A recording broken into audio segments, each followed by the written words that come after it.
How to upload videos to X or Twitter account. Let's get started. Launch your X app. Make sure you have already logged into your account. You'll land to the home page.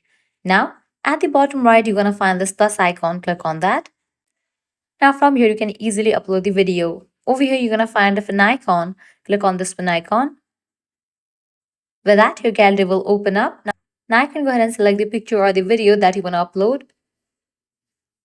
So I have selected this video. Now click on the settings icon. If you want to set this video as downloadable, you can toggle on for this option. Likewise, if you want to put a warning to this content, you can choose any of these options and then click on done.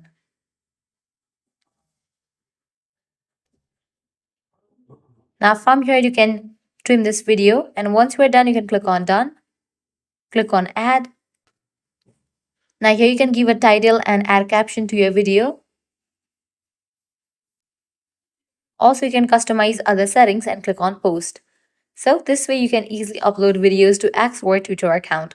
Now I can head over to your profile page to check. So that's a wrap for this video. If this guide was helpful, don't forget to like, share and subscribe to our channel. Thanks for watching.